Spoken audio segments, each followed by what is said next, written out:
support groups, and plain common sense. Next on Living Smart.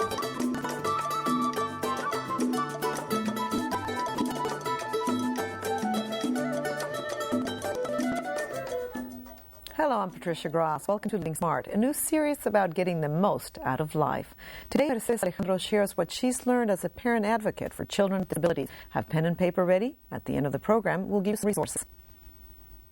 When Nick was born, his parents were overjoyed, but something didn't seem right. At birth, he didn't cry. He was just a very floppy baby. Then came the devastating diagnosis from the doctors. More than likely, he wouldn't be able to walk or talk. He would be severely mentally retarded. For the first few years of his life, Mercedes Alejandro and her husband fought the diagnosis with a proactive approach, repeating at home what therapists were doing. By the time he was 2 years old, he started to crawl. And now we know that all the people that have impact to the brain from a stroke, if they do the therapy, they can recover some of the motion. And we didn't know it then. We were just, doing all this on our own. And sure enough, it started to work. And I think that we were creating new connections. New connections they were creating made a considerable difference in Nick's life. It really surprised me that he was capable of so much more. And here, little by little, things opening up for him. It's like a flower kind of budding open. And I really feel we were witnesses to miracles. Eventually, Mercedes became a single mom, and her mother moved in to help while she worked as an administrator at Baylor College of Medicine. First, I started babysitting Nick, but when Mercedes became involved with Hispanic families, I became her secretary and helped her organize all the meetings. That's because Mercedes created support groups for Hispanic moms of children with special needs. I noticed my child was in a segregated class, and the other children were in segregated. And the first feeling of mine was, wow, we should do everything we can to include them with the general population. And so I noticed the PTA didn't have a committee for special needs, and so I became a committee of one. There she served as a translator and eventually became an advocate. She began giving talks in Spanish and English all over the state on raising a child with special needs. And after her daughter was born, 10 years after her son, she came to realize a very important truth. At first I thought that my daughter was my gift to my son, that there would be someone to outlive me.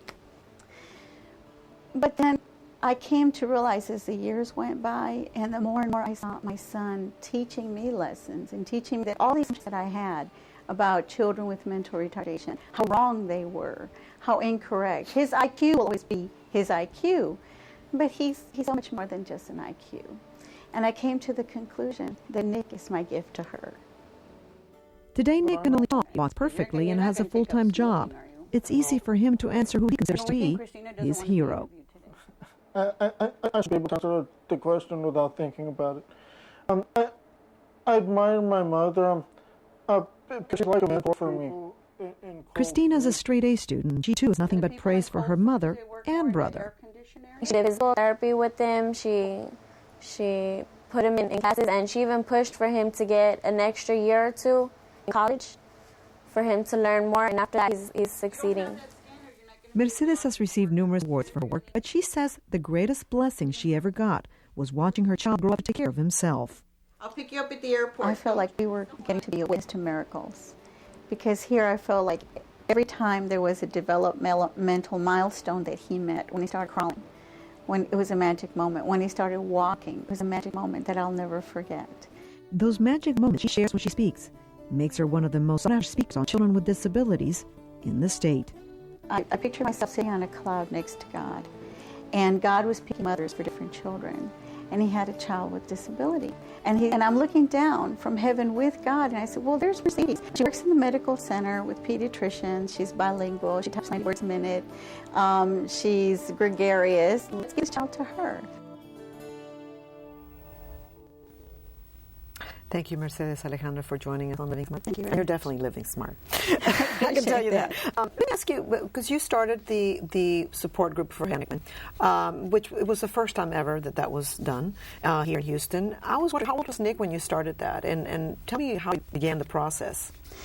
Nick was about 12, and the group that was started before ours was kind of winding down. The leader had retired, and so 12 moms approached me and they said, "We want to go to the ARC and ask them to keep a group going." And they recruited me because I was bilingual, and so we went, and it ended up by default. I ended up being the leader. That would happen.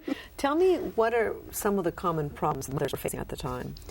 Well, language is a barrier, but surprisingly, even people who speak English aren't as fully informed as to the rights the child has receiving special ed services. So you can imagine if people who speak English don't get fully informed, people who don't speak English also don't get fully informed.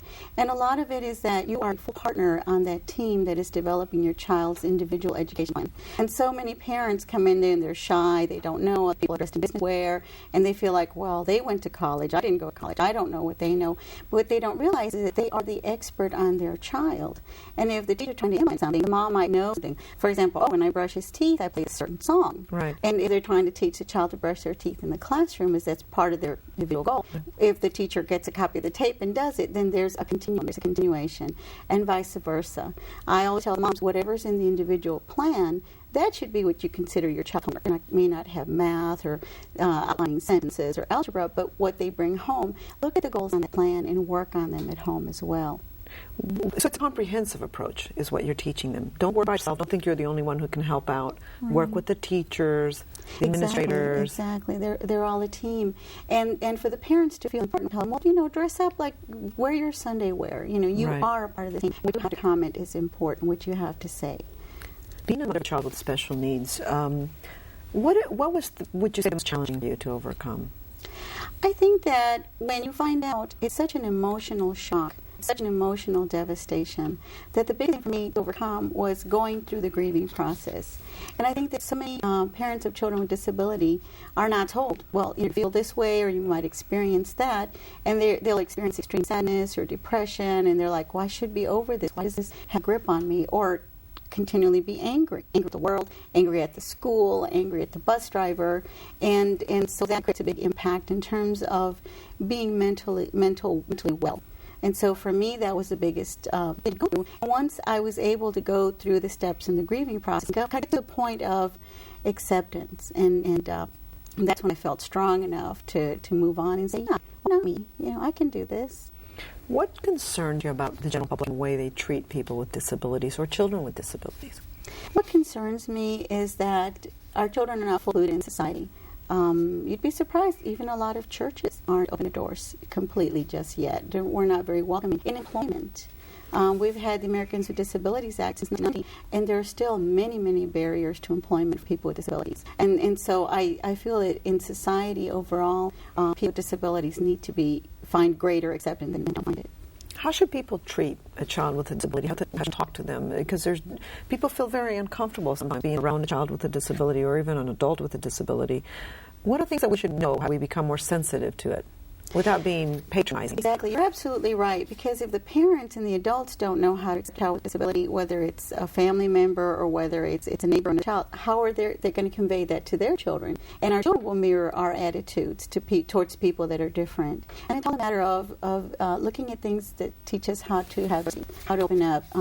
See them as children first. They're not a dance kid. Don't look at the disability first. If you know that children that age like to play, include them in play. Or if they're adults, find something you have in common. Oh, I like your jacket. Where did you buy that? Just kind of breaking the ice the way you do with other people. Of course, the response may come that person either stutters or speaks slower, or they might even not be accustomed to being spoken to, and they might look down to the ground. And so just like in any conversation with anybody that's different from you, it takes a little patience, it takes a little effort, it takes a lot of acceptance. And I would say the biggest problem maybe is avoiding it altogether, right? If some people are around a child with disability, they'll just avoid it altogether because they don't want to deal with it, and that's a mistake. Because there's a lot you can learn. There's a mistake. There's a lot you can learn. I think that our society worships beauty and perfection. And then we have people in our society that don't have beauty and perfection. We're all different. We're different ethnic backgrounds. We're not going to ever reach that ideal. But it's put so much in front of us that when there's somebody who looks different, talks different, acts different, has different behaviors, we're not going to be solving. So yes, patience and understanding, and taking the extra time that it's going to take. A lot of it's a learning process, not only for the person that's looking at a child with disability, but also for that child. because that child will go out to the store, to the mall. Can you imagine getting stared at as you go down the mall in your wheelchair or in your adaptive equipment or whatever? And so for them also, when someone looks them in the face and says, "Hi, how are you?" It's very, very important. In the Hispanic community, there's a thing called mal de ojo. Mm-hmm. And evil eye, right? Yeah, something like the evil eye. It's really not evil eye, but it's kind of like a belief that if a baby cries, and it's called because somebody stared at them but didn't touch them. Interesting. And the way to avoid that would be to touch the baby. If you admire their hair, what gorgeous hair, touch their hair. What cute eyes you have, touch their eyes. You know, and I know that, so don't give them the colic that they're going to have later. But that doesn't happen for children with Down syndrome or disabilities because they're in a wheelchair. They look different, and so they get stared at, but they don't get touched to avoid them. And to me, something we do in the support group, we always touch one another's children because I think that's something beautiful in our culture. The Hispanics that believe in mal de ojo is that the children get touched and they get hugged, and there's that being adaptive. And imagine not having that. You feel the cariño. Right? Mm-hmm. You created a chart to help parents with children with special needs, and one of the things that you mention in the chart is the person-centered plan. Why is that important? I ran into that as my child was growing older, and I found out what's available. The person-centered plan is outline questions and have a meeting where you ask all the people around your child questions about their future plans, what can happen in the next 4 years, in the next 12 years, what you imagine. And I actually did it with the people within Nick's life. When he was about 12 years old, we had it at our church. Teachers came. It was an in-service. He got to come, and his caretaker came, and his respite caretaker came. My mom and my aunt came. The extended family, everybody was right? there. And in actuality, if you see this in a child's life, the people that are closest to him in a child with disability tend to be people who get paid to be with him. Right. And so the more you include them in society, you start looking at the people that have daily contact. You want there to be siblings and cousins and extended family members, or even if you don't have family nearby, to have a community. So the people that spend the most time are not people who are getting paid to spend most time. But getting back to the person-centered plan, the person-centered plan questions were like, when Nick grows up, do you see him living in his own apartment? When Nick grows up, what job do you see him having? And everybody gave back responses. Now, the kids only spoke Spanish, and my aunt and my mom only spoke Spanish. And this wonderful friend did our translating. I borrowed some headsets. And so we all went through it. It was really amazing how much information I got about my own son that I didn't know. I found out he wanted to have a roommate who was his best friend, Mario, and I found out he wanted to live in an apartment and that he wanted to work as a police officer. So all kinds of things that gave me great direction. Right. And I think that having a person-centered plan gives the parents direction based on not only what you've observed, but the people that surround him, the abilities and skills that they've observed. And he felt so important and so loved. Absolutely. And he thought, wow, they're worried about my future and they're concerned, they can help me. And so the person-centered plan helps you to set up, okay, in order to go where I need to do that. And he's going to want to drive a car. Okay, we get there. Right. Of course, it all starts with the basics, but you have a guide. You're asking all the questions basically before you get to that point, which is really smart. You have a transition planning that starts at age 16. Tell me about the transition plan. The transition planning is required by law of public schools to do. And the transition plan, you would meet with the school and go over the same kind of question. See, a lot of people won't do the person-centered plan. But if you do it, then you have something to bring to the table. And they see you identify, well, who's going to teach him to ride public transportation? Right. Will it be the school or the parents? And there are program curriculums that schools can use. Or if that's what he's going to need before he learns to drive. So step by step. And then in the school you identify, well, he wants to work in the police department. What sort of things will he need? Or he wants to live alone. What are his daily life skills? And then you tap into the services in the school. The reality for me, I found out, is that we as parents need to start having our child doing these things when they're smaller. Latino, Hispanic moms, we are going to overprotect our children a lot. And in Latino countries, our children are children for our entire life, and they're our responsibility for our entire life. But yet here in our country, they become individuals and they turn 18 and we expect a whole lot more from them. So I tell the parents, don't wait till your child is 16. If they can learn to fry an egg, teach them to fry an egg. If they can learn to ride the bus, get them started riding the bus, or at least go on the bus with them so that they can have the experiences. The best thing I ever did for Nick was sending him off to summer camp. Why? Because there's that separation. The week-long separation.